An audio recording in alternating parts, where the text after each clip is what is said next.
Un petit train asthmatique, rachitique et paralytique s'est arrêté devant la gare minuscule de la Vallée-sur-Mer. Le soir chasse, à grands coups de balai, la lumière agonisante et le chef de gare lit un roman, persuadé que, comme d'habitude, les voyageurs seront absents. Soudain des rires montent et s'enchevêtrent. « Oui, cheftaine, nous n'avons pas perdu un seul de nos 40 colis. » Et une file de silhouettes, tenant à la fois du chameau et du chiffonnier, se dirige vers la porte de sortie. Le chef de gare bondit, affolé. « Quoi? Qu'est-ce que c'est que ça ?»« C'est la 11e Versailles, monsieur, » clama une voix pleine de fierté.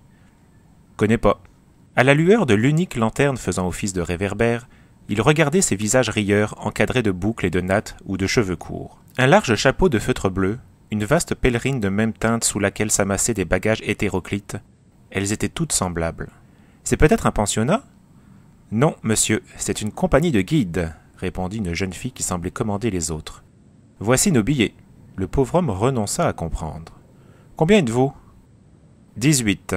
Pourriez-vous nous renseigner, monsieur? Nous allons à la maison des hiboux, chez madame Duchâtelet. C'est une bien bonne personne, mais vous ferez mieux de ne pas paraître étonné si vous remarquez des choses bizarres. Rien ne vaut la vie tranquille. Cette propriété est au bord de la mer. Est-ce loin d'ici? On a mis la Vallée-sur-Mer sur les écriteaux pour faire venir les gens. Mais les gens ne viennent pas, car vous comprenez, la mer est à 4 kilomètres. Oh, 4 kilomètres, ce n'est rien. Rien? Fit-il, admiratif. Eh bien, mon gamin n'est pas de votre avis, et il était si fatigué ce soir qu'il n'a pas eu le courage de porter une caisse qui est arrivée pour la maison des hiboux, justement. Est-il malade? Non, mais il boite. Il a fait une mauvaise chute autrefois. Celle qu'on appelait cheftaine se tourna vers une autre jeune fille. Qu'en pensez-vous, Marie-Rose? Je pense, Suzanne, que c'est une bonne action toute trouvée. Oh, chic alors! S'écrièrent toutes les guides en chœur. Donnez-nous vite la caisse, monsieur. Nous avons justement une charrette neuve pour porter une partie de nos colis. Merci beaucoup, vous êtes trop bonne. Mais attendez que je vous indique le chemin à suivre. Vous prenez la grande route jusqu'à la hauteur d'un vieux calvaire. Là, vous tournez dans un sentier à droite. Puis vous prenez le 4e à gauche. Où est le chef d'équipe des tourterelles? Ici, cheftaine, je rattrape un de mes lacets de souliers qui fuit. Vous avez entendu? Oui, je me souviendrai. Bien, Niquette. Et en route. Elles partirent, tirant leur charrette qu'elles avaient montée en quelques secondes. Elles marchaient au pas, militairement, par rang de 3, et elles se mirent à chanter de tous leurs poumons. Le chef de gare ne suivit bientôt plus que leur chant. L'ombre les avait prises tout de suite. Elles doivent être un peu timbrées, mais elles sont bien gentilles. Que vont-elles faire à la maison des hiboux? On croirait presque qu'elles promènent leur mobilier avec elles. La plus petite portait une poêle à frire. Quelle drôle d'histoire! Il rentra dans la gare et monta jusqu'à l'étroite petite chambre où couchait son fils. « Dors-tu, Jaco ?»« Non, papa. »« Sais-tu ce que c'est que des guides ?»« Bien sûr, madame Duchâtelet m'a expliqué ça l'autre jour. Elle en attend des guides, des petites et des grandes filles qui vont s'installer dans son parc et qui couchent sous des tentes. Mais elle n'a pas osé en parler à ses cousins parce qu'ils sont très sauvages et n'aiment pas le monde. J'ai idée qu'ils ont leur raison pour cela et qu'ils font bien de préférer la solitude. En tout cas, ils vont avoir une fameuse surprise car elles sont arrivées, tes guides, et elles ont emporté la caisse pour que tu ne te fatigues pas. Ça, c'est aimable. Mais leur as-tu fait la recommandation? Quelle recommandation? Eh bien, de ne pas montrer la caisse à madame Duchâtelet? Monsieur et mademoiselle Boivin sont venus me dire cela ce matin. Oh, ces gens-là, je les enverrai bien au diable, ils m'ennuient avec tous leurs mystères. Pourtant, ils sont très polis et ils me donnent des sous. Si on savait seulement ce que cache cette amabilité. Mais voyons, papa, tu sais bien qu'ils veulent installer une sardinerie à la baie des Goths. Ils disent ça, mais je n'en crois pas un mot. Pendant ce temps, la 11e Versailles s'éloignait dans la campagne endormie. Une petite ligne rouge à l'horizon rappelait que la nuit était toute neuve, mais l'ombre s'amassait entre les haies des sentiers, et Francette, la benjamine de l'équipe des hirondelles, exécutait de petits sauts de côté lorsqu'un coup de vent faisait bouger cette ombre. La cheftaine qu'on avait appelée Marie-Rose riait. « Voyons, Francette, un peu d'héroïsme. » Quant à Denise, elle se heurtait soi-disant à tous les cailloux du chemin. « Oh, cheftaine, j'ai mal aux pieds. »« Courage, Denise, nous sommes bientôt arrivés. J'entends la mer et vous oubliez le 8e article de la loi guide. »« Non, cheftaine, je ne l'oublie pas. » Et elle récita d'une voix lamentable. La guide sourit et chante dans les difficultés. Un lonflement déchira l'air et se répéta par 2 fois comme un signal. « Cheftaine, avez-vous entendu? Ce sont des bandits qui conspirent. »« Taisez-vous, Anne-Marie, et ne laissez pas votre imagination courir comme une folle. » Imperturbable, Niquette arrêta la colonne. « Voici le 4e sentier à gauche. Je crois que si nous allions tout droit, nous prendrions un bon bain. » En effet, la mer clamait toute proche. Entre les haies du nouveau sentier, le silence était retombé plus lourd. Les guides ne chantaient plus, car le chemin montait. Enfin, des arbres fantastiques et des toits pointus se dessinèrent en ombre chinoise sur le ciel gris. Et, au-delà, la mer apparut soudain, rayée par le reflet étincelant de la lune. Un grand coup de cloche, mais personne ne vient. Second coup de cloche, formidable cette fois. Car Niquette s'est littéralement pendue à la chaîne. Et un léger remue-ménage se produit dans la petite maison qui doit être la loge du concierge. Derrière les barreaux, un homme au visage anguleux et peu sympathique agite une lanterne. « Qui êtes-vous ? Quelle idée de réveiller les gens à pareille heure ?»« Nous avons manqué un train, mais Madame du Châtelet nous attend. Nous sommes les guides de la 11e Versailles. »« Je ne connais pas cela. Vous pouvez vous en aller. » Cheftaine Marie-Rose Verdier a fermi sa voix. « Eh bien, nous agiterons votre cloche toute la nuit. » Devant cette menace, l'homme se décide à aller au renseignement. Et, 5 minutes plus tard, une vieille dame apparaît, enveloppée dans de multiples châles. « Ah, mes pauvres enfants, entrez donc. Le hangar au fond du jardin sera votre demeure. Mais si vous avez besoin de la moindre chose, demandez-le-moi. » Les grandes sont entrées en bon ordre dans le jardin plein d'ombre et d'arbres. Madame du Châtelet se tourne vers l'homme au profil désagréable. « Voyons, Anatole, j'avais pourtant prévenu le concierge. »« Mais je n'en savais rien, ma cousine, si j'avais pu supposer. » Et il grimace un sourire aimable dans la direction des guides qui ont plutôt envie de rire maintenant, tant ce joli nom d'Anatole les a égayés. « Tiens, pense Niquette, c'est lui que j'avais pris pour le concierge. Que chuchote-t-il à l'oreille de cet autre personnage qui est resté près de la porte ?» Mais le personnage en question disparut derrière les arbres en courant. Une dame, balançant entre deux âges, s'avançait, trop aimable. « Ah, c'est vous, Aurélie. Conduisez donc ces enfants dans leur domaine. Mesdemoiselles, je vous présente ma cousine, Aurélie Boivin. » La cheftaine et son assistante déclinèrent leurs noms. Suzanne Hardy, Marie-Rose Verdier. Et elles serrèrent la main sèche de la vieille demoiselle qui souriait toujours. « Venez donc par là. » Les guides s'engagèrent dans l'allée par laquelle avait fui le personnage de Niquette. Elles parvinrent ainsi à un vaste hangar, mais la cousine de Madame du Châtelet ne les fit pas entrer là. Elle ouvrit une petite porte en expliquant. « Le hangar n'est pas assez propre pour vous recevoir, mais cette nuit je vais vous donner le grenier qui est vaste et confortable. Vous y trouverez de la paille et je vais vous laisser la lanterne. » Toutes les guides tombaient de sommeil, les sacs de couchage furent vite dépliés et les paillasses remplies de paille. Une demi-heure plus tard, la 11e Versailles dormait paisiblement, rêvant à ces 15 jours de camp qui s'annonçaient délicieux, puisque la mer était si proche. Francette, avec ses cheveux blonds, son visage rouge où les cils baissés mettaient 2 petites ombres, semblait un ange assoupi, mais elle était nerveuse, et par moments s'agitait comme un démon. Au milieu de la nuit, Niquette reçut un grand choc dans l'estomac et se réveilla en sursaut. Francette et son sac de couchage venaient de rouler sur elle. Elle se dégagea en grognant. Ah, celle-là, elle n'en fait jamais d'autres. Quel respect pour son chef d'équipe. Francette dormait toujours, un paisible sourire sur les lèvres. Fille unique, elle avait perdu, un an auparavant, ses parents, tués dans un accident d'auto. Et pour elle, les guides étaient devenus une autre famille. Mais elle était timide, craintive, maladroite, et Niquette ne pouvait pas la souffrir. Niquette ne put se rendormir.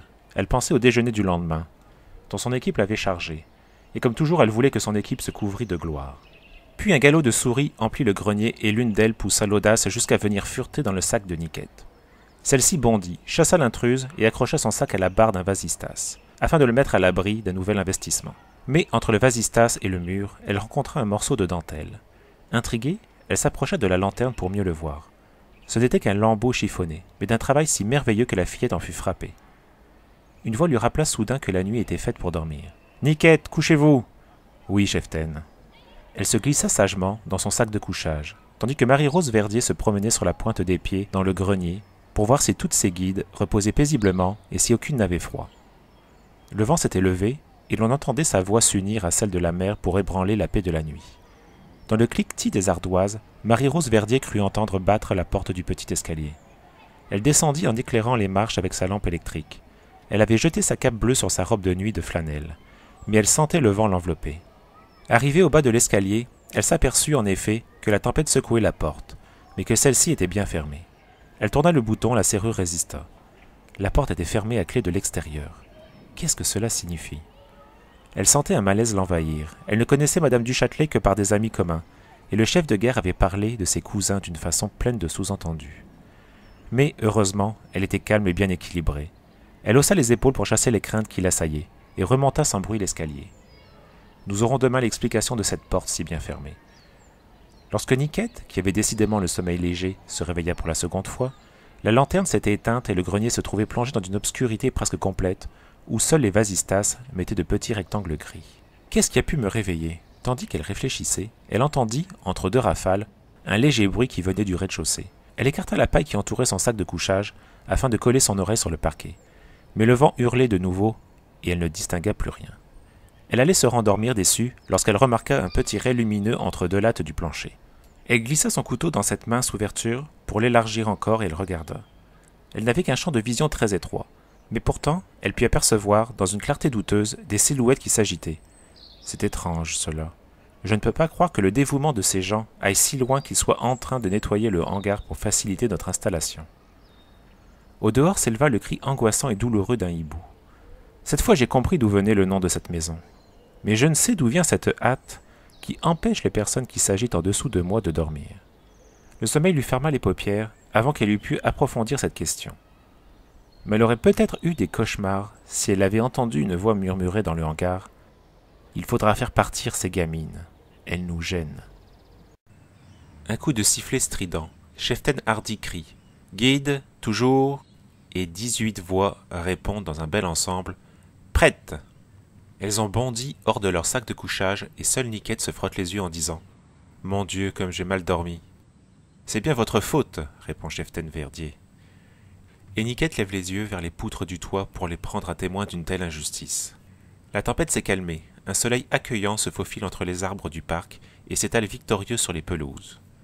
Les guides, dans leurs robes de toile bleue, s'affairent, les manches retroussées, les cheveux au vent. Les unes vont chercher du bois, les autres apportent des seaux d'eau.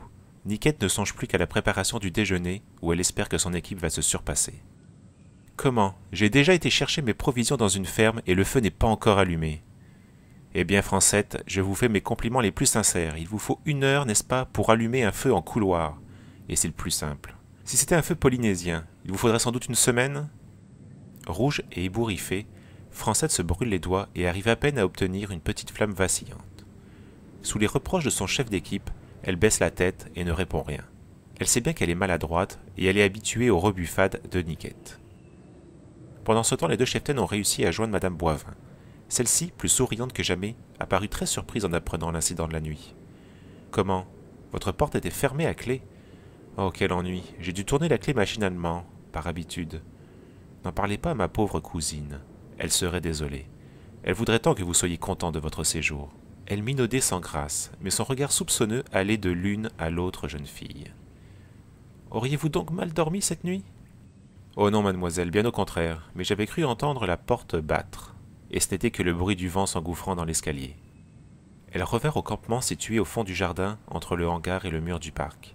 Marie-Rose Verdier était tout à fait rassurée. Le dîner était prêt. Assis en rond, les guides attendaient leur cheftaine pour le déguster. Un menu épatant, céleri en salade, rôti de veau, croquets de pommes de terre et crème au chocolat. Le tout pour 3,50 francs par tête, ajouta Niquette avec orgueil. Seule Francette paraissait triste, mais son chef d'équipe feignit de ne pas s'en apercevoir. L'après-midi, Cheftaine Hardy donna un grand coup de sifflet pour réunir ses guides. « Nous allons voir la côte. » Niquette et son équipe finissaient de laver la vaisselle et de récurer les gamelles. « Dépêchez-vous, les tourterelles !» Les abeilles et les mouettes étaient déjà prêtes, leurs petits bérets bleus bien campés sur leur tête. « Eh bien, Niquette, quel est cet accroc ?» Elle regarda sa jupe d'un air dédaigneux. « Ces étoffes actuelles ne sont pas solides. Il m'a suffi de grimper à un arbre pour que ma robe se déchire. Vous ferez mieux une autre fois de ne pas grimper aux arbres. Je ne suis pas contente de vous, Monique. » Dans la vie civile, Niquette se nommait Monique Belle. « Vous n'êtes pas ce que vous devriez être avec Marie-France Hilbert. Que voulez-vous, cheftaine? Il faut bien qu'on se débrouille. Si on l'abandonnait sur une île déserte, elle mourrait au bout de 24 heures. N'essayez pas de plaisanter, vous devriez avoir pitié de Francette. Et vous la secouez tout le temps. » Niquette baissa le nez, vexée. Elle n'aimait pas les reproches, et elle pensa. Puisqu'on me gronde, je ne dirai rien, et les cheftaines ne sauront pas ce que j'ai vu cette nuit. Et s'il y a un grand mystère, je le découvrirai toute seule. Au moment où les guides franchissaient la grille de la maison des hiboux, elles furent rejointes par mademoiselle Aurélie qui paraissait très émue. « Mes chers enfants, il faut que je vous avertisse que notre côte est très dangereuse. Il n'y vient pas d'étrangers, comprenez-vous. La première station balnéaire est à 7 kilomètres d'ici. Alors vous ignorez sans doute qu'il y a des sables mouvants en plusieurs endroits, et qu'aucun piquet n'indique leur présence. Faites donc attention. D'ailleurs, vous pouvez toujours vous promener dans la campagne qui est très jolie. Nous vous remercions beaucoup, mademoiselle, firent les deux cheftaines avec une grimace, car elles ne s'attendaient pas à de tels ennuis. La vieille demoiselle disparut avec sa jupe à carreaux, son châle de laine noire et son petit chignon dansant sur le sommet du crâne. Pour nous qui sommes nombreuses, les sables mouvants ne sont pas dangereux, s'écria Marie-Madeleine. Et puis vraiment, ce ne serait pas la peine d'être au bord de la mer pour aller se promener dans la campagne. Cet après-midi-là, la 11e Versailles demeura sur les falaises, regardant avec mélancolie les plages qui découpaient entre les rochers leur demi-cercle jaune. Le pays était si sauvage et si désert qu'il s'en dégageait une immense impression de solitude, et la mer était vide aussi jusqu'à l'horizon, mais si bleue qu'elle paraissait plus accueillante que la terre. Pour consoler leur guide, les cheftaines organisèrent une grande partie de kangourous. Toutes les fillettes se mirent en cercle, et les chevilles liées avec leurs foulards. Claire, la plus grande et la plus robuste, se mit au centre du rond que ses compagnes traversaient en essayant de ne pas se faire prendre. Il y eut bientôt 3 kangourous au milieu du cercle, et le jeu devint de plus en plus agité. Niquette fut prise la dernière, elle était rouge comme un coq, mais elle s'était défendue avec acharnement. Derrière elle, elle entendit la petite voix de Francette qui soupirait. « Ah, je voudrais bien être comme Monique. » Et, pour la première fois, elle comprit que la petite orpheline était vraiment faible et délicate, et que bien souvent, sans doute, elle ne pouvait pas faire ce que faisaient ses compagnes. Un vague remords commençait à poindre dans l'âme de Niquette. Les guides revinrent de bonne heure à la maison des hiboux. Elles étaient à une centaine de mètres de l'habitation, lorsque, derrière elles, s'égrena longuement le cri d'un hibou ou d'un chat huant. « Qu'est-ce que cela » fit chef Thénardier en tressaillant. « C'est un hibou, » répondit Niquette. « Il y en a beaucoup dans le parc. Le jardinier, quand j'allais chercher de l'eau ce matin, m'en a montré un gros qui dormait sur une branche. C'est même comme cela que j'ai déchiré ma robe. Je voulais l'attraper. Quelle idée! Mais ordinairement, les oiseaux de nuit dorment durant le jour. » En rentrant, chef Thénardier voulut voir madame du Châtelet. Mais, dès le seuil de la maison, elle se heurta à mademoiselle Aurélie qui portait un grand pot de tisane. « Je regrette beaucoup, et ma cousine sera bien ennuyée de n'avoir pu vous recevoir. Mais elle est très souffrante. Le docteur craint la scarlatine. On parle même d'une épidémie. » C'est complet, songea Marie-Rose Verdier. Des sables mouvants et une épidémie de scarlatine. Et madame du Châtelet nous avait parlé de ce pays d'une façon enthousiaste. Elle redescendit dans la cour, et elle eut alors le temps d'apercevoir une lourde charrette qui emmenait plusieurs caisses. Tiens, ils aiment beaucoup les caisses, ces gens-là. Mais où va cette charrette? Elle regagna le camp et raconta à son ami le résultat de sa démarche. Je ne sais pourquoi, mais je trouve cette personne bizarre. Allons, Marie-Madeleine, usez un peu de votre excitation en montant à ce sapin, et dites-nous si vous ne voyez pas une charrette sur la route de la Vallée-sur-Mer. En quelques secondes, Marie-Madeleine, qui grimpait comme un singe, atteignit une des branches les plus élevées. Mais oui, c'est une charrette qui sort d'un champ et qui est pleine de foin. Ce n'est pas la même alors. Et le conducteur, qu'a-t-il sur la tête? Quelque chose de rouge. C'est bien cela pourtant. Toujours juchée sur son arbre, Marie-Madeleine annonça d'une voix triomphante. « Cheftaine, la charrette ne va pas à la Vallée-sur-Mer. Elle prend une route à droite, une belle route. »« Qui connaît cette route ?» demanda cheftaine Verdier de son petit ton calme. « Moi, » clama Niquette. « Je l'ai prise ce matin en revenant de la ferme. Elle a un bel écriteau bleu avec « Sainte-Victoire, 25 kilomètres. »« Sainte-Victoire » répéta chef Thénardier. « Mais c'est là que passe la grande ligne. Nous y avons changé de train. » Les plus âgés devinèrent confusément qu'il se passait d'étranges choses dans la maison des hiboux, et une certaine émotion se répandit dans le camp lorsqu'on apprit qu'une réunion extraordinaire de chefs d'équipe allait avoir lieu. Dans la clarté douce du jour finissant et l'ombre légère des branches entrecroisées, les guides causaient à mi-voix en préparant le dîner. 2 coups de sifflet rapprochés interrompirent les conversations. Les CE se levèrent en silence et rejoignirent sous l'unique tente les 2 cheftaines. Puis il y eut 3 autres coups de sifflet et les seconds d'équipe se levèrent à leur tour. Décidément c'était grave, et un léger frisson passa sur les têtes inclinées. Françoise, Lulu, Michel et Geneviève épluchaient gravement les pommes de terre. « Nous sommes peut-être chez des brigands. C'est cela qui serait drôle. Chut, taisez-vous. Les cheftaines nous ont recommandé d'être silencieuses et discrètes. » Yvonne et Denise descendaient avec de grands rires les sacs de couchage du grenier pour les introduire dans le hangar.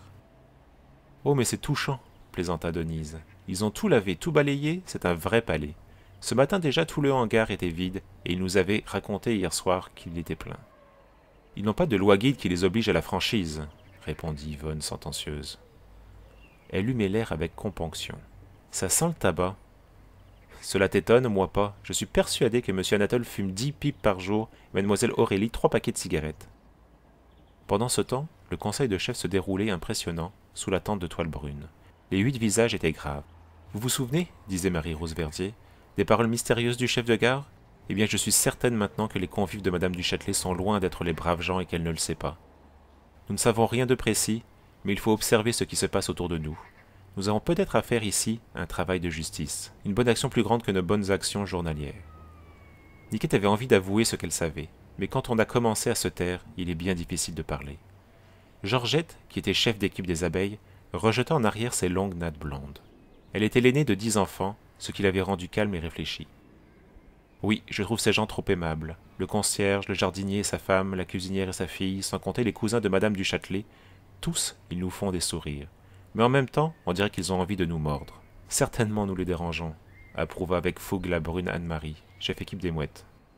J'ai entendu par hasard M. Boivin qui disait à sa sœur « Ces maudites gamines auraient mieux fait de rester chez elles. » Et ordinairement, tout le monde est heureux d'accueillir des guides. Puis la maladie de madame du Châtelet est un nouvel ennui pour nous, car c'est elle qui est propriétaire de la maison des hiboux, et c'est elle qui nous reçoit. Mais est-elle vraiment malade? Voulez-vous m'envoyer en reconnaissance? Je suis prête à me rendre par n'importe quel moyen auprès de madame du Châtelet. Je sais où est la fenêtre de sa chambre, car je l'y ai aperçue plusieurs fois.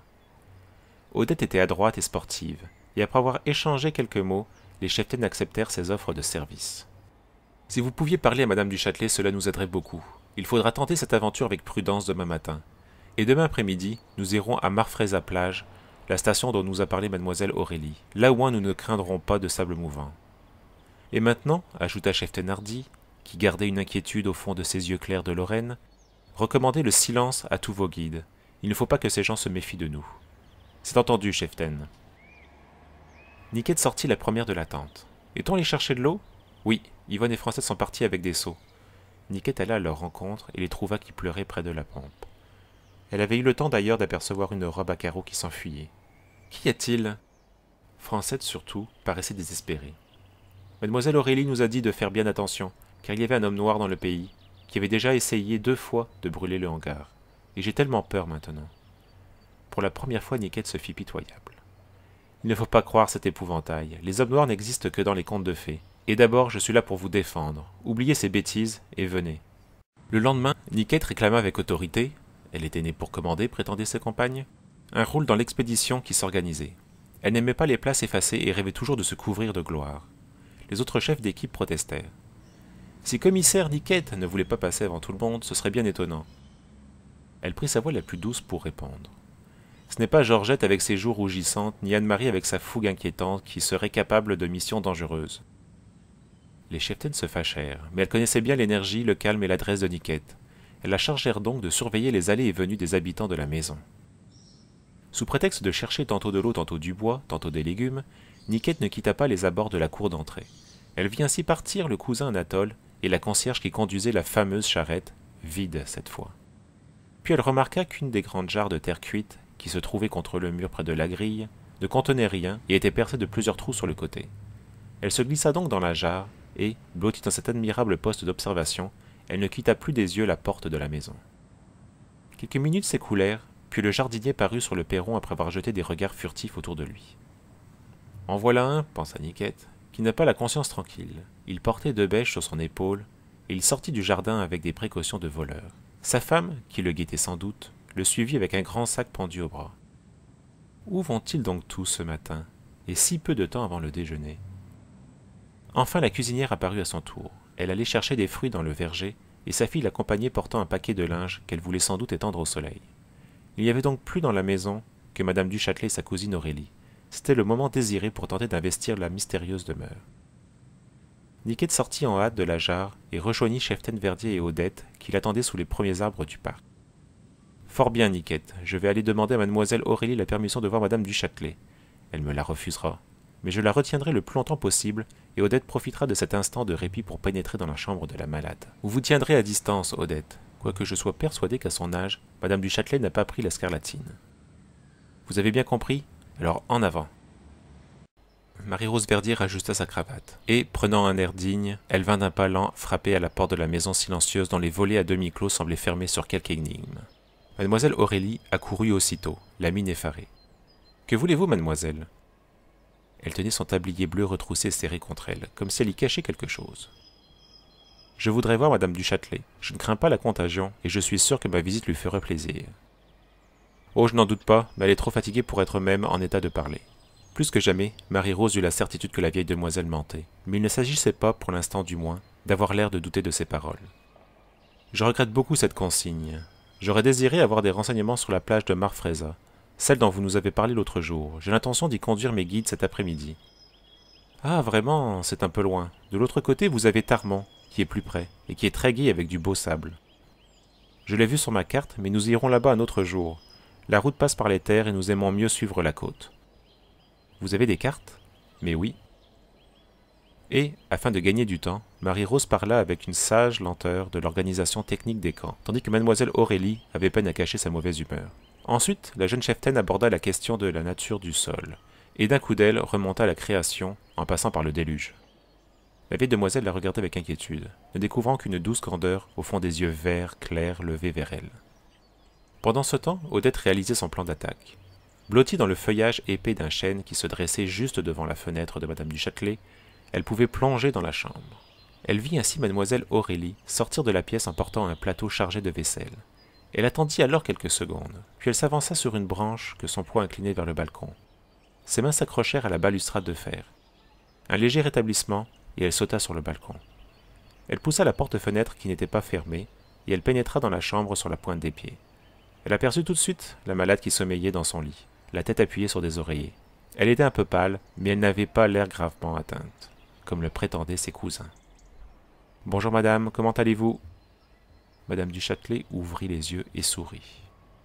Elle n'aurait pas étonné de voir près d'elle cette petite guide aux yeux noirs, aux cheveux fous sous le béret bleu, au visage souriant.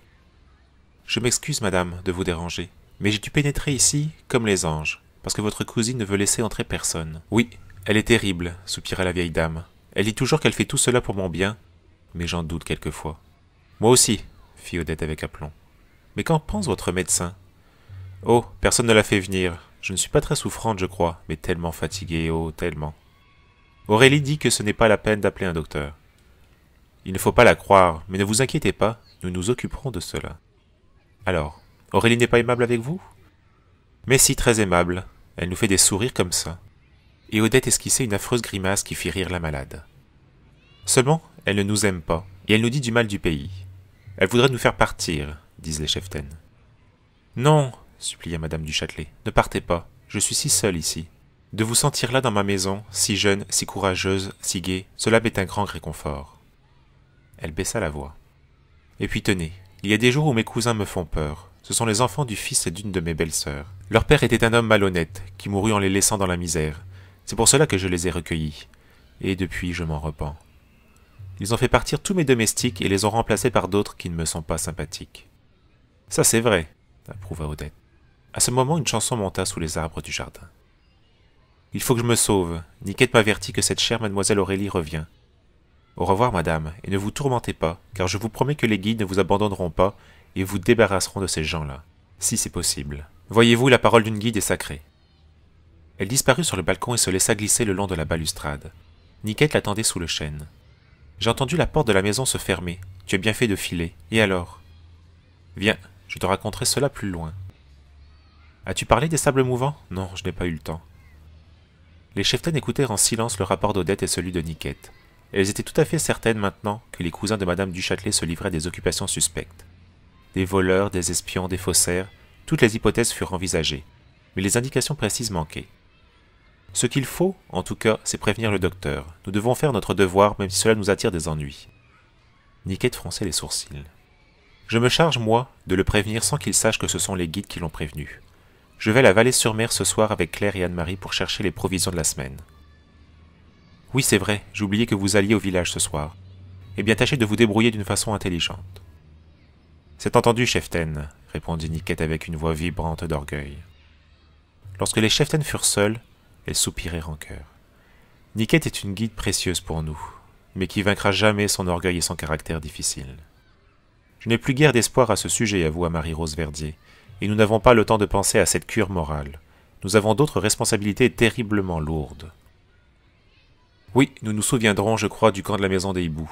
Je déménagerais bien ce soir avec tous mes guides si nous pouvions emmener avec nous madame du Châtelet. Attendons et veillons, conseilla avec son beau calme Marie-Rose Verdier. Niquette, son foulard noué sur la tête, traversait la cour, les bras chargés de branchages, lorsque mademoiselle Aurélie l'interpella. « Pouvez-vous venir m'aider à tirer un seau du puits? Je suis seule ce matin. »« Bien volontiers, mademoiselle. » Niquette posa son bois sans enthousiasme et s'en fut tirer le seau. Mademoiselle Aurélie minaudait. « Vous êtes bien gentille. »« Oh, fit Niquette avec sa douce insolence. Ce n'est pas que je vous trouve charmante, mais ma loi guide oblige à rendre service, même quand on n'en a pas envie. » Le ciel est splendide, pas le moindre petit nuage à l'horizon, et partout la claire lumière de l'été. La 11e Versailles s'éloigne de la maison des hiboux en chantant selon son habitude, et elle ne sent pas le regard haineux de mademoiselle Aurélie qui les suit comme une malédiction. Sans nous presser, nous serons à 3 heures à Marfraisa-Plage, et celles qui savent nager pourront se baigner. Les paroles de Cheftaine Hardy enchantent les sportives qui voudraient courir pour arriver plus tôt à Marfraisa. « Surveillez bien les alentours, » murmure Marie-Rose à l'oreille de Suzanne. Car tout cela me paraît louche. Cette insistance de mademoiselle Aurélie pour que nous n'allions pas de ce côté, n'est-ce pas étrange? Mais les nappes d'ajoncs fleuris s'étendent paisibles sur la falaise, où parfois un bouquet de pins vient jeter son ombre légère. Pas de silhouette humaine au bout du sentier, seulement quelques toits de ferme isolés, au loin dans la campagne. À mi-chemin, les guides s'arrêtent pour se reposer, puis reprennent bientôt leur promenade. Le sentier monte et descend, et 2 longs bâtiments apparaissent au fond d'une petite vallée ouvrant sur une plage étroite. Qu'est-ce que c'est que ça? Les guides font halte, autour d'elles, tout est silence. Les cheftaines font le tour des bâtiments qui semblent fermés. Au-dessus d'une fenêtre, un écriteau se balance qui porte ces mots. Sardinerie, ouverture le 15 juillet. C'est bien loin de tout pour une sardinerie, remarque Marie-Rose Verdier, mais ce sera amusant de voir les barques de pêche apporter là leurs sardines. Les guides escaladent maintenant le promontoire suivant, et elles oublient cette sardinerie silencieuse. Niquette paraît rêver, mais elle profite d'un tournant du sentier pour se rapprocher de ses cheftaines. J'ai vu quelque chose d'assez amusant derrière, une haie de mousse de mer à droite de la sardinerie. C'était M. Anatole Boivin qui se cachait, préférant sans doute n'être pas vu par nous. Encore ces gens-là, mais c'est une obsession, proteste cheftaine Hardy. Tout s'explique alors, mademoiselle Aurélie ne tenait pas à ce que nous découvrions là son frère. Le concierge et sa femme d'ailleurs doivent être, eux aussi, dans ces parages. Marie-Rose Verdier réfléchit gravement. Niquette a regagné la colonne insouciante. Elle trouve cette histoire suprêmement amusante. Mais près d'elle, Francette gémit doucement. « Tu es fatigué. Allons, passe-moi ta cape et ton bâton. » La plage de Marfraisa est en effet une jolie plage. Et bien qu'on ne soit qu'en début de juillet, de nombreux baigneurs se promènent sur la corniche ou rêvent étendus sur la plage. La 11e Versailles fit une entrée sensationnelle dans la petite station. Les enfants béaient d'admiration en regardant les uniformes bleu marine et les visages décidés sous les larges chapeaux de feutre. « Niquette, vous avez toussé cette nuit. Vous ne vous baignerez pas. »« Oh, cheftaine, je vous en supplie. » Mais toute insistance est inutile et Niquette est furieuse. La résignation n'est pas sa vertu dominante et elle grogne. Et elle ennuie tout le monde et elle trouve cette promenade stupide et le paysage affreux. Elle a envie de bouder et elle s'éloigne seule au bord de l'eau. Elle se trouve bientôt derrière un groupe de jeunes femmes qui bavardent. L'une d'elles porte sur les épaules un châle de dentelle et minaude en disant « Il est superbe, n'est-ce pas? Eh bien, c'est toute une histoire. Je l'ai eu pour un prix ridicule, parce qu'un coin était arraché. » Niquette regarde le dessin du châle, et machinalement elle tire de sa poche le lambeau de dentelle qu'elle a trouvé dans le grenier. Eh bien oui, c'est le même dessin. Cette fois, une petite angoisse prend Niquette à la gorge.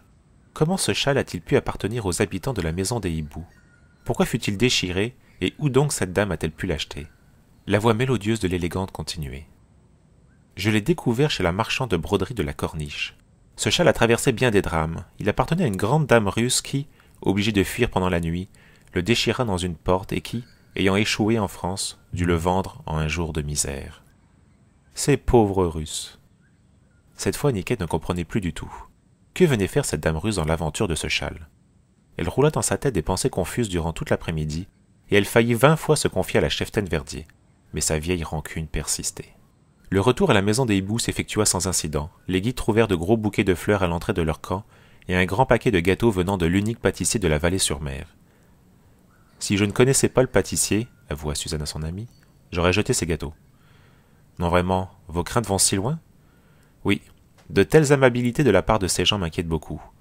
Les loups n'aiment guère jouer le rôle du mouton, à moins qu'ils n'y soient forcés par les événements. » Niquette, Anne-Marie et Claire partaient, traînant la charrette. « Soyez prudente. »« C'est promis, cheftaine. » Elle reprit le sentier qu'elles avaient suivi le premier soir, et elle fut rejointe à un tournant par un petit garçon d'une dizaine d'années qui marchait en boitillant. « Ah, c'est vous, mesdemoiselles les guides, je suis bien content de vous rencontrer. Vous êtes le fils du chef de gare, n'est-ce pas? Mais oui, et je m'appelle Jacot, et je viens de porter un paquet à la maison des hiboux. C'était encore pour monsieur Boivin, je parie.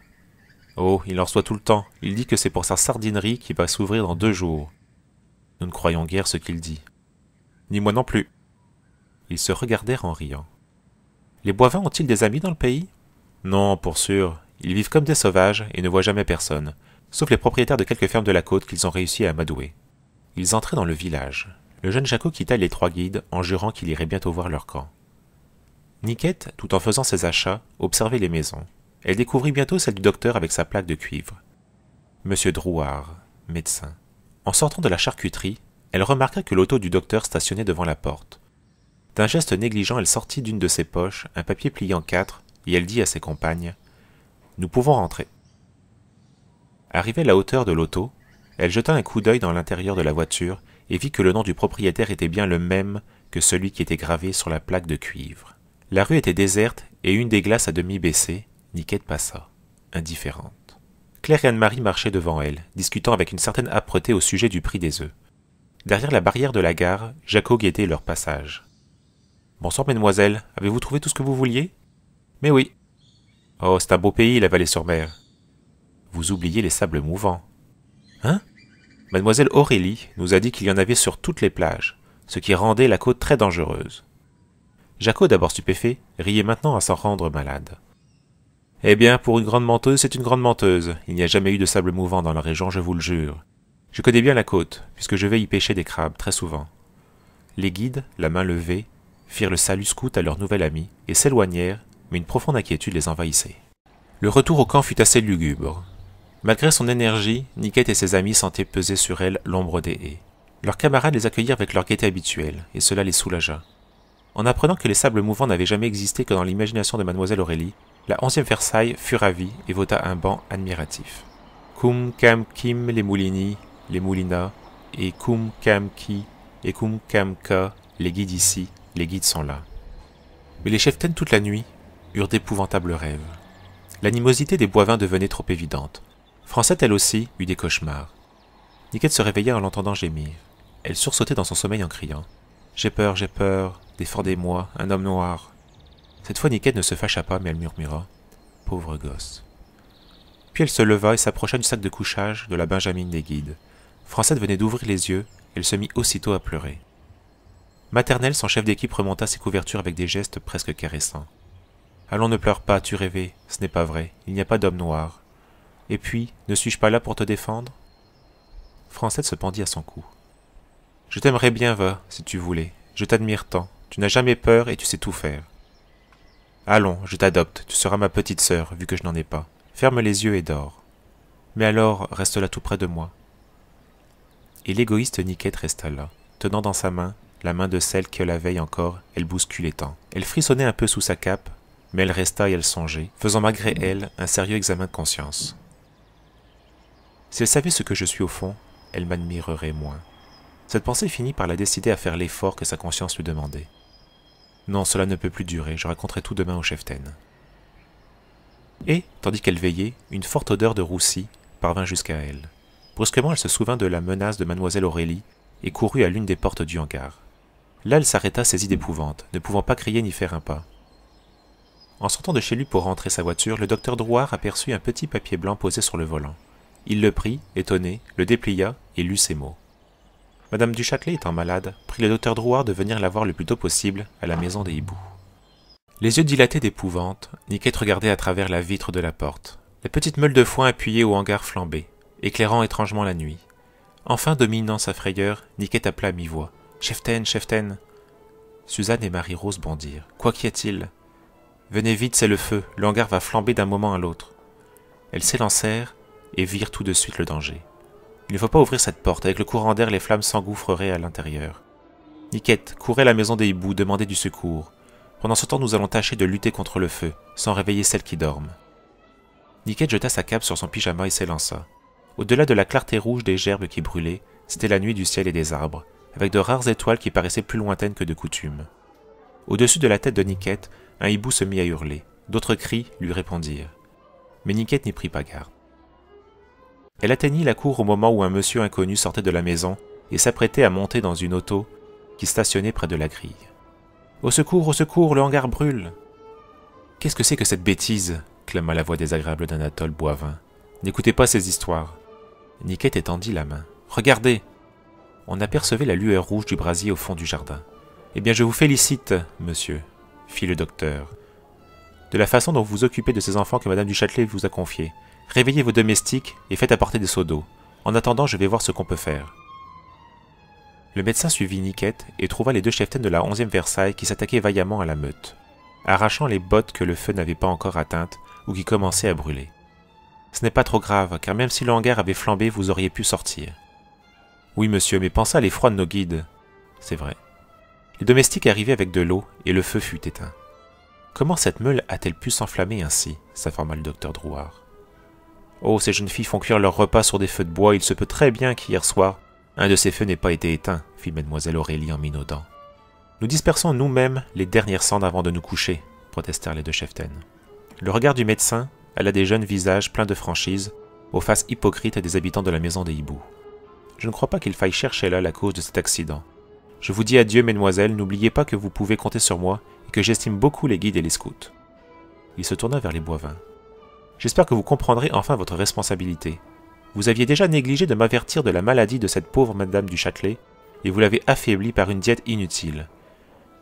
Ce ne sera rien. D'ailleurs, et votre cousine peut recevoir toutes les visites qu'elle voudra. Vous lui ferez grand plaisir, mes enfants, en allant la voir. » « Jusqu'ici, on ne nous a pas laissé entrer dans la maison, » déclara Niquette avec audace. « Je sais, » fit le médecin, énigmatique. Et il s'éloigna après avoir salué respectueusement les trois guides. « Allons nous coucher maintenant, » dit Suzanne Hardy, en bâillant, « puisque tout s'est bien passé et que les autres ne se sont aperçus de rien. Vous avez bien su vous débrouiller, Niquette, et si vous deveniez plus modeste et plus douce, vous seriez une guide digne de ce nom. »« C'est bien difficile d'être sainte, hein, » soupira Niquette, qui tombait de fatigue. « Demain, il faudra que je vous parle. J'ai découvert des choses très importantes. » Elle rentra dans le hangar. Le jardin était de nouveau calme et noir. Mais, dans le vestibule de la maison des hiboux, mademoiselle Aurélie et son frère se disputaient. « C'est toi qui as prévenu le docteur ?»« Mais non, c'est toi. »« Si, c'est toi. Tu ne sais faire que des maladresses. Et maintenant, ces damnées gamines vont se méfier de nous et courir dans toute la maison sous le prétexte de voir notre cousine. Et si je n'avais pas couru hier par un autre sentier pour vous prévenir, elle vous aurait trouvé dans la sardinerie tous les trois. C'est toi qui n'es pas prudent. »« Mais si, elles vont avoir pris le pays en grippe et tu vas les voir décamper bientôt. » »« Je n'en suis pas sûr du tout. J'ai peur au contraire qu'elles ne nous portent malheur. Demain, nous ouvrons la sardinerie. Et tu verras, nous gagnerons une fortune. Tu n'as pas oublié le signal à chaque bateau qui s'approchera. »« Non, j'y penserai. J'ai la tête solide, moi, » fit la voix acerbe de mademoiselle Aurélie. Après la gymnastique, les cheftaines reçurent les confidences de Niquette. Elles apprirent ainsi l'histoire du châle de dentelle, la présence insolite d'Anatole Boivin dans cette sardinerie isolée, et enfin la menace faite par mademoiselle Aurélie aux deux plus jeunes guides. Ces misérables n'ont pas voulu mettre le feu au hangar, mais ils ont voulu nous effrayer pour nous faire partir. Quel métier font donc ces gens-là, pour craindre à ce point des jeunes filles venues ici simplement pour respirer du bon air? Durant la prière, Marie-Rose Verdier constata qu'il était parfois difficile d'avoir des sentiments chrétiens pour des êtres aussi antipathiques que les Boivin. Elle comprenait enfin la gravité de la situation, et ne pouvant quitter la maison des hiboux, elle songeait à chercher une protection efficace. Pendant le petit déjeuner, elle fit part de son projet à Suzanne Hardy. « Mon fiancé et mon frère Jean sont justement chez des amis à 50 km d'ici. J'ai envie de faire appel à leur lumière. Ils descendraient à l'auberge de la Vallée-sur-Mer comme de simples touristes, et nous nous sentirons moins isolés. »« Vous avez raison. Prévenez-les par dépêche, cela vaudra mieux car je pense que, d'ici peu, il y aura du nouveau. » Elles étaient si préoccupées toutes les deux par ce drame qu'elles ne remarquèrent pas cet événement pourtant remarquable.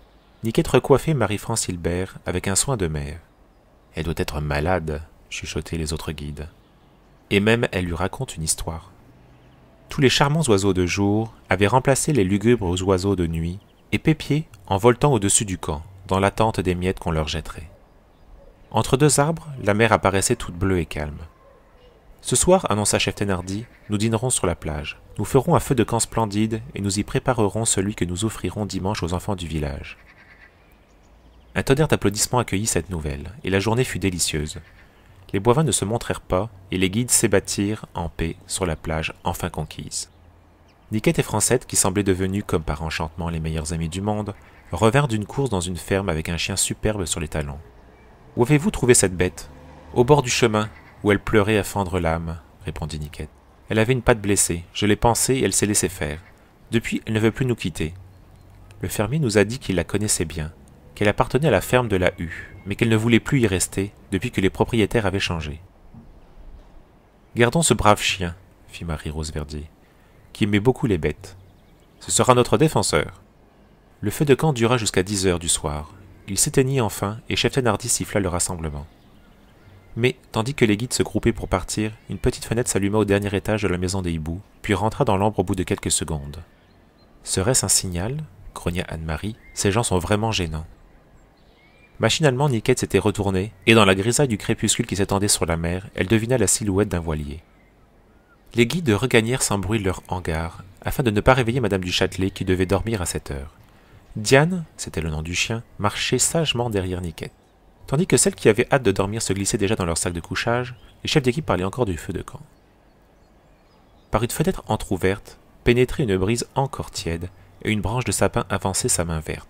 Soudain, un bruit sourd, suivi de cris aigus, arracha les chefs d'équipe à leur projet. Un gros rat venait de tomber par la fenêtre et courait, affolé, dans le hangar. Un bout de chiffon accroché à sa patte le gênait encore dans ses recherches d'un trou sauveur. En un clin d'œil, les guides de la 11e Versailles, renommés pourtant pour leur cran, se trouvèrent juchés sur les bancs et sur les fenêtres, tandis que le rat tournait en rond comme un cheval de cirque. Craignant que ses guides ne devinssent folles, Marie-Rose Verdier ouvrit une porte et le rat s'échappa dans un dernier piaulement, laissant derrière lui le chiffon qui entravait sa course. « Quelle chose bizarre !» remarqua Marie-Rose. Il avait un bout de dentelle accroché à la patte. C'est pour le moins un rat de Cendrillon. Puis elle se souvint de l'histoire du châle et son visage se rembrunit. Encore de la dentelle. Ce rat devait venir du grenier. Mais le lendemain, l'équipe des abeilles vint la trouver, toute fière. « Nous avons découvert les traces du rat sur la terre mouillée. Nous ne savons pourquoi, mais on a jeté beaucoup d'eau près du hangar, et les pattes du rat ont enfoncé dans le sol humide. Il ne venait pas du hangar, mais sans doute de la maison des hiboux. En êtes-vous sûr ? Oui, cheftaine. Georgette a son badge d'observation. » Le soir, revenant d'une longue course dans la campagne, course qui avait servi aussi de leçon de botanique, cheftaine Verdier demanda à voir Madame du Châtelet. Et cette fois, Mademoiselle Aurélie dut ouvrir la porte de la maison. Le grand vestibule était vide, et toutes les chambres donnant sur ce vestibule étaient fermées. Du premier étage, Marie-Rose fut introduite dans la pièce qu'habitait Madame du Châtelet. La pauvre femme allait beaucoup mieux, et elle était assise dans son fauteuil poussé près de la fenêtre.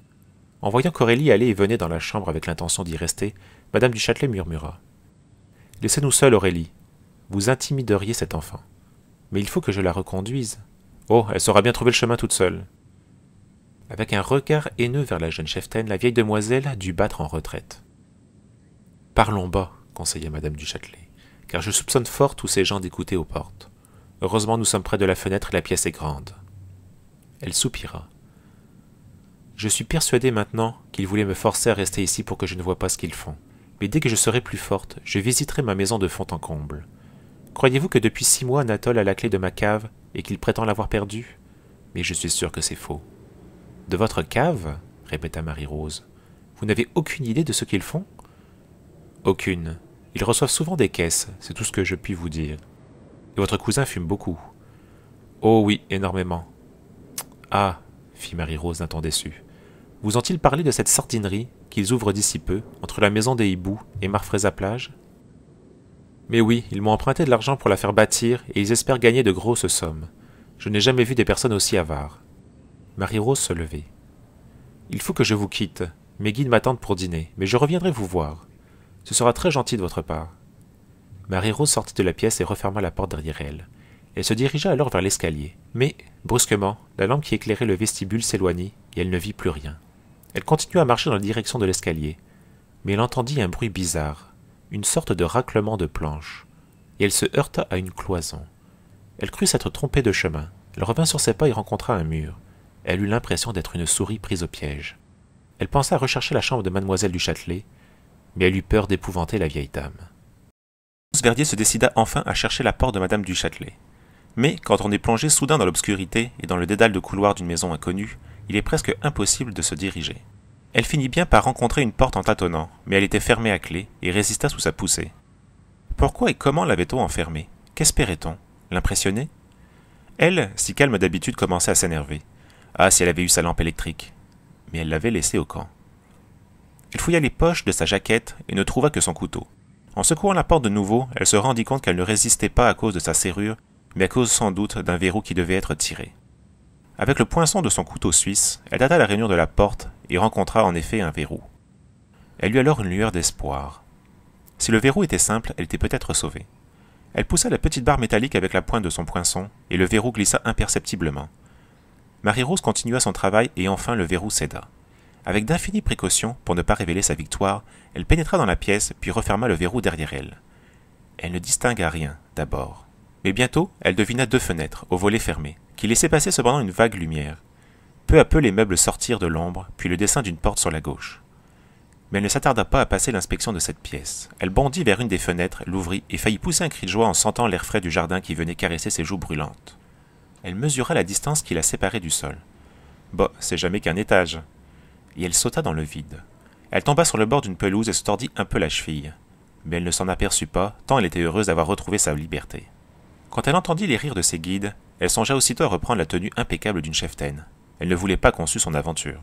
« Ah, vous voici enfin !» s'écria Suzanne Hardy. « Vous avez bavardé bien longtemps avec Madame du Châtelet. Il est arrivé une dépêche pour vous. J'ai rencontré le petit télégraphiste devant la porte, et cela vaut mieux, car le concierge nous aurait soupçonné d'agissements ténébreux. » Marie-Rose déchira le papier bleu et son visage se détendit en un beau sourire tandis qu'elle lisait cette petite phrase.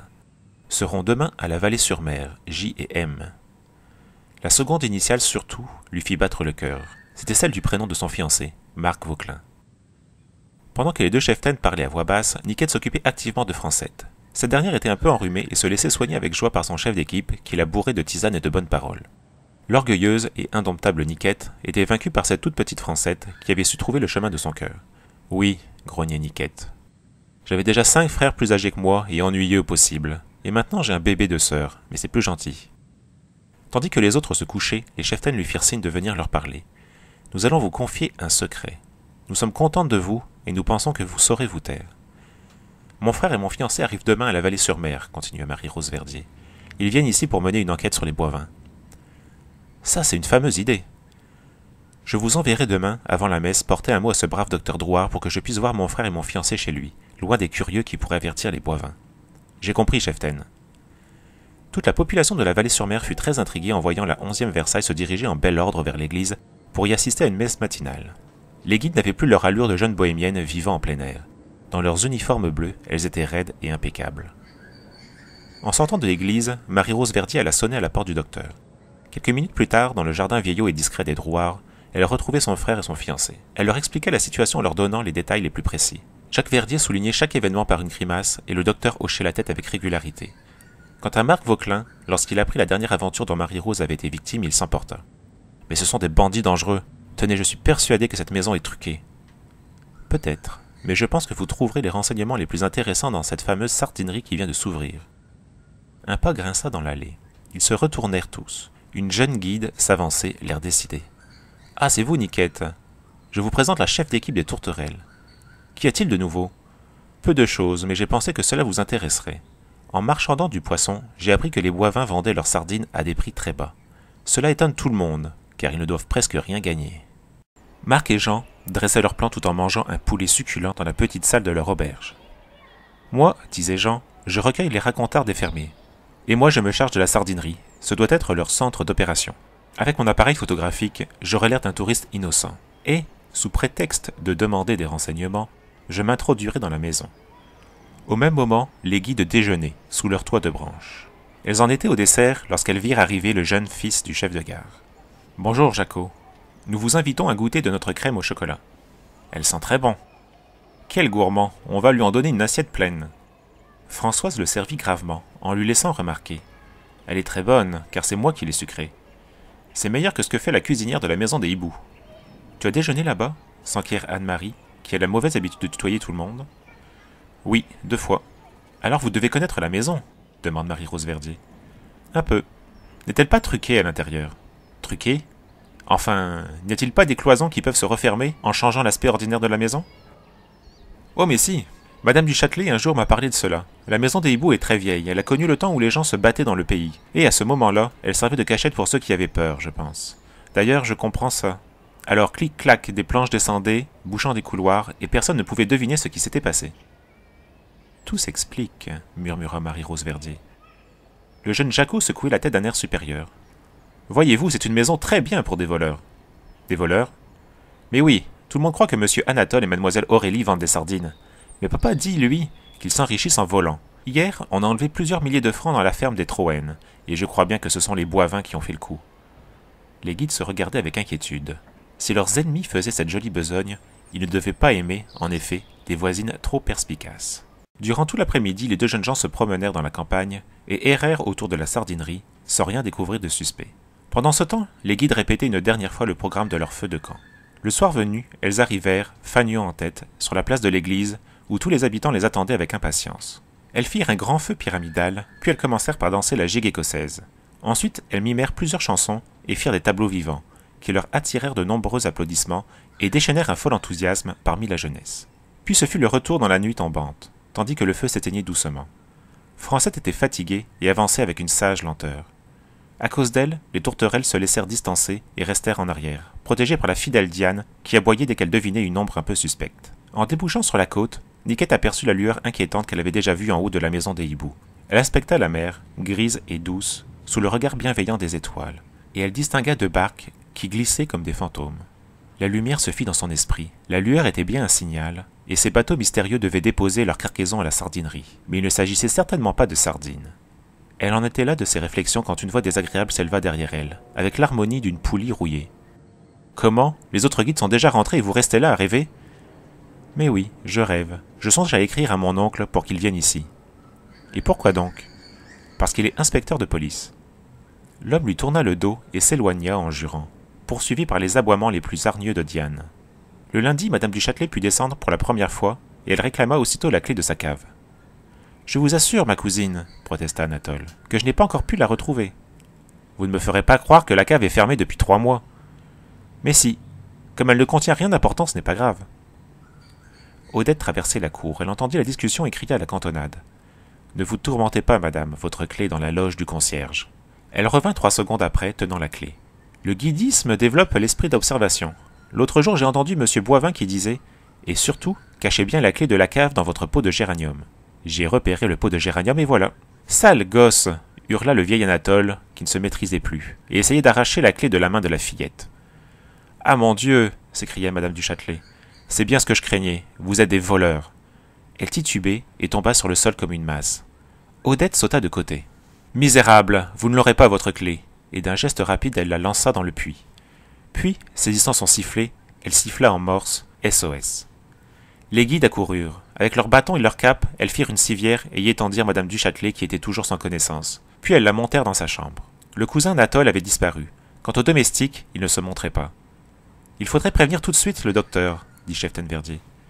Niquette regardait autour d'elle. « Oh, Cheftaine, j'aperçois la bicyclette du concierge. Laissez-moi grimper là-dessus, et dans 10 minutes je serai à la Vallée-sur-Mer. » « Allez vite alors, et soyez prudente. » Niquette s'éloigna, les cheveux au vent, pédalant dans un nuage de poussière. Au croisement de la route de Sainte-Victoire, elle aperçut un homme qui lui barrait le passage. Elle reconnut avec effroi le jardinier. « Comment? Vous avez volé cette bicyclette et vous croyez que je vous laisserai faire ?» Il avait dû la poursuivre en coupant un travers-champ. Niquette essaya de foncer sur l'obstacle, mais l'homme, quoique assez âgé, était encore solide. Alors, la fillette jeta autour d'elle un regard désespéré. Les champs paraissaient déserts. Pourtant, elle réunit toutes ses forces et hurla à plein poumon. « Au secours! Au secours !» Une silhouette bondit par-dessus la haie, et Marc Vauclair, le fiancé de la cheftaine Verdier, vint tomber sur la route. En 2 coups de poing, le jeune homme envoya le jardinier rouler dans le fossé. Niquette, tout en feignant de ne pas reconnaître son sauveur, lui cria « Merci bien, monsieur !» et, enfourchant de nouveau sa bicyclette, elle repartit dans la direction de la Vallée-sur-Mer. Au loin venait de retentir le cri d'un hibou. « Quel étrange pays !» fit Marc, ahuri, en tournant vers le jardinier son visage énergique, éclairé par des yeux bleu foncé, qui contrastaient avec ses cheveux très blonds. « Les hiboux ici crient le jour. Et la nuit aussi, » grogna l'homme qui se frottait les côtes. « Si nous étions au temps des chouans, je pourrais prendre cela pour un signal. » Le vieux grimaça et ne répondit pas. Les guides jouaient comme des enfants sur la plage. Fatiguée par une prise de foulard qui avait été très mouvementée, elle se reposait en faisant une charade tranquille. Les pieds dans une mare, Niquette aidait Francette à chercher des bigorneaux. Elle s'éloigna peu à peu et ne s'en aperçut pas. Elle était seule, Francette était restée sur la plage. Les rochers se faisaient plus tragiques et plus âpres. Mais la mer où coulait, et des goélands tournaient au-dessus de la tête de la jeune guide. Enhardie par la difficulté, Niquette ne se laissa pas arrêter par les promontoires qui lui barraient le passage. Mais elle les escalada non sans peine et non sans égratignure. Elle finit par se trouver dans une petite plage minuscule, emprisonnée de 3 côtés par les falaises et pleine d'ombre froide que le soleil ne devait jamais vaincre. L'endroit était si lugubre que Niquette pensa que ce pays était maudit. Elle songeait à la pauvre madame du Châtelet qui avait eu une attaque et qui était encore en danger. Elle voulut sortir de cette plage, mais la mer montante lui fermait la route. Alors, courageusement, elle s'attaqua à la falaise qui tombait presque à pic. Les mains et les pieds, accrochés aux moindres anfractuosités, elle montait lentement. Elle atteignit ainsi une sorte de balcon rocheux, et elle s'y arrêta pour se reposer. C'est alors qu'elle aperçut une fente dans la falaise. Elle se pencha et distingua bientôt une grotte profonde, éclairée par une barre de lumière, qui devait pénétrer grâce à une fissure du côté de l'océan. Et, soudain, elle comprit quel était le métier des Boivin, et pourquoi ils se méfiaient tant et se cachaient comme des voleurs. À 6 mètres au-dessous d'elle, mademoiselle Aurélie défaisait un ballot d'où s'échappaient des écharpes et des châles de dentelle. Près d'elle, son frère jetait dans des sacs des paquets de tabac. Une conversation se poursuivait à mi-voix, dont Niquette cueillait suffisamment de bribes pour en comprendre le sens. « C'est une bonne idée que cette sardinerie. Maintenant, les douaniers ne se méfient plus. Mais nous ferons mieux de laisser ici tous nos paquets, car la maison n'est plus sûre, maintenant que tout le monde y entre comme dans un moulin. Demain, on doit m'apporter la clé que le serrurier a refaite, et nous profiterons de la nuit pour vider la cave. Quand je pense à tout ce qu'il y a dans la cave, cela m'empêche de dormir, moi qui suis déjà si fatigué. Ah oui, c'est un métier éreintant. » Ils n'étaient pas très bavards, et ils se turent tout en continuant leur besogne. Niquette savait tout ce qu'elle désirait savoir. Elle continua son ascension et poussa un soupir de délivrance lorsqu'elle eut atteint le sommet de la falaise. Elle se trouvait à une grande distance de la plage où jouaient les guides, et elle pouvait apercevoir les toits rouges de la sardinerie ainsi que 2 innocents voiliers qui avaient jeté l'ancre dans la baie. Ceux-ci ne sont pas à craindre, seuls les oiseaux de nuit sont dangereux. Elle revint sans se presser vers la plage, et elle songeait à cette cave où il serait si facile de prouver que les Boivin n'étaient que de sinistres contrebandiers. Ses yeux s'arrêtèrent sur la petite maison basse, coiffée d'un toit de terre qui servait d'abri aux douaniers. Elle frappa à la porte. Aucune voix ne répondit. Les douaniers devaient être en tournée. Alors elle entra. Avec un bout de craie, elle écrivit en grosses lettres sur le mur « Faites ouvrir, demain ou plus tard, la cave de la maison des hiboux, et vous vous apercevrez que les Boivin font de la contrebande sur une grande échelle. » Elle sortit discrètement. Elle avait accompli sa tâche.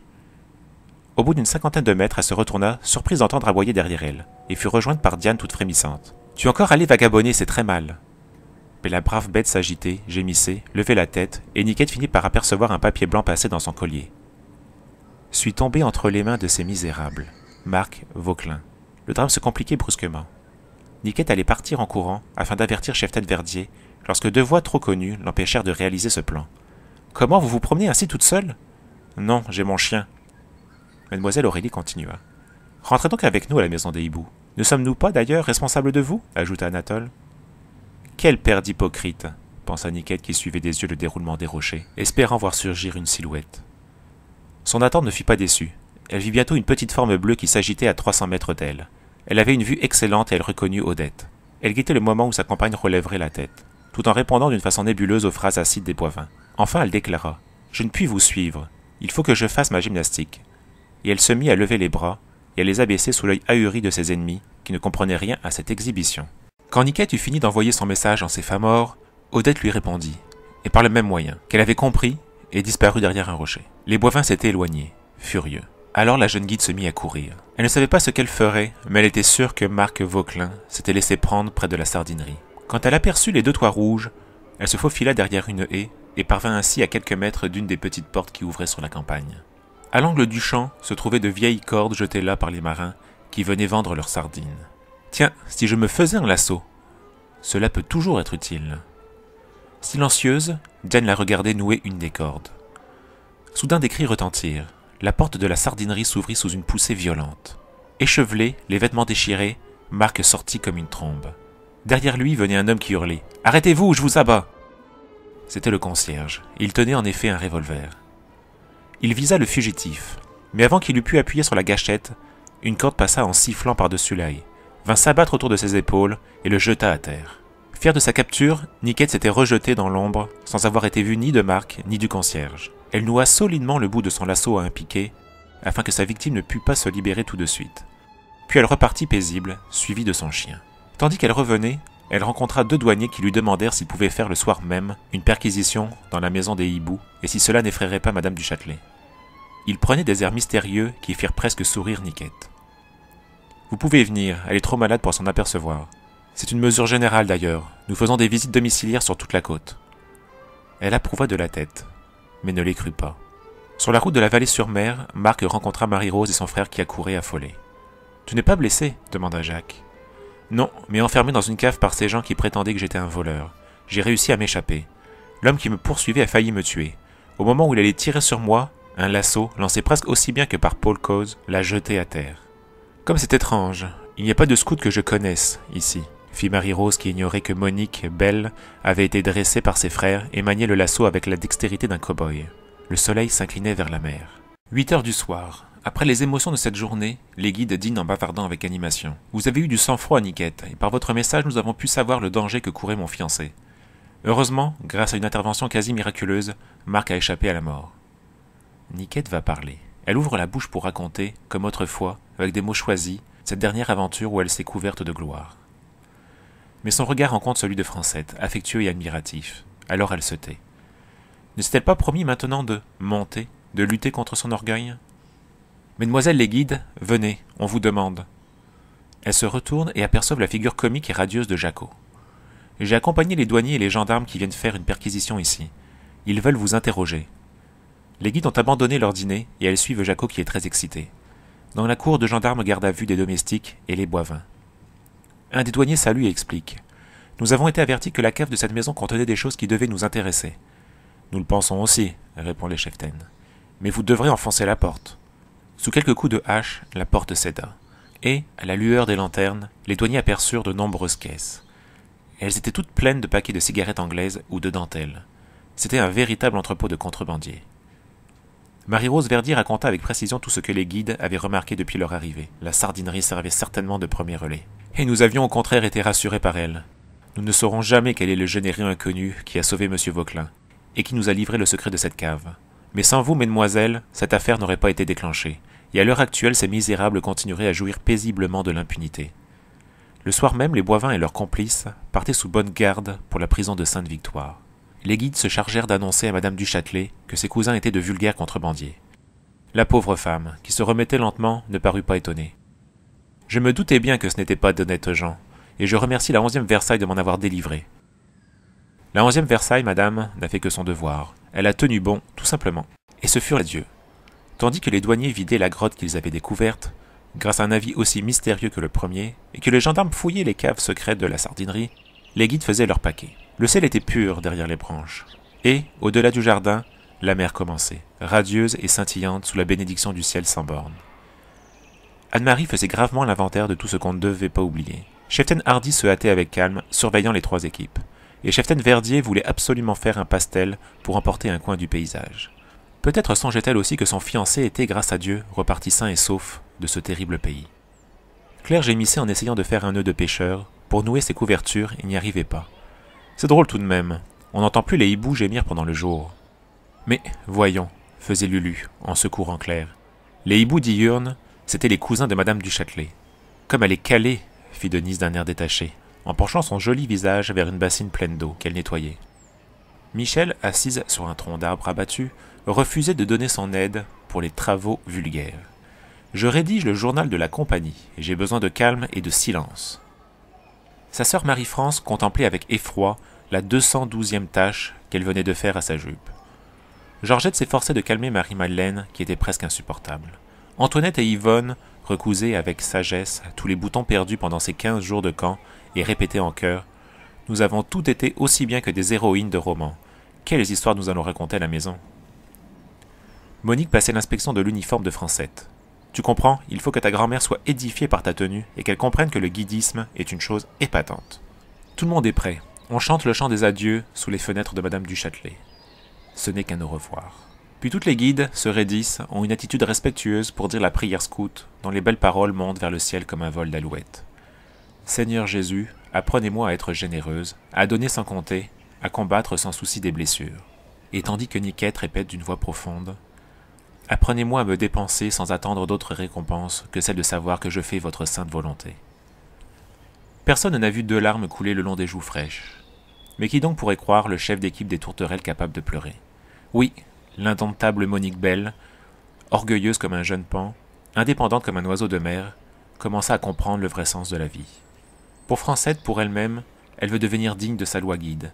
Le rôle qu'elle a joué dans le drame de la maison des hiboux demeurera donc un secret entre elle et Dieu. Le sacrifice est dur, mais les guides ne font pas leur devoir pour le seul plaisir de mériter l'admiration publique.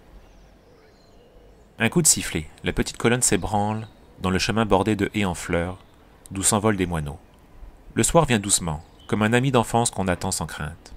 Le docteur Drouard est venu saluer la 11e Versailles, qui s'en va vers d'autres horizons et qui mérite bien les remerciements des habitants de la Vallée-sur-Mer, puisqu'elle les a débarrassés de voisins dangereux.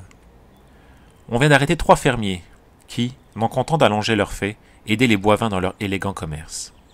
Oh, très élégant, rien que des cigarettes et des dentelles, plaisante Anne-Marie avec son éternel aplomb. Enfin, grâce à vous, on va pouvoir épurer le pays.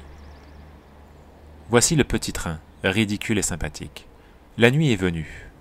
Et là-bas, très loin, du côté de la mer, un hibou module sa longue plainte. Il regrette sans doute, lui aussi, les guides qui s'en vont.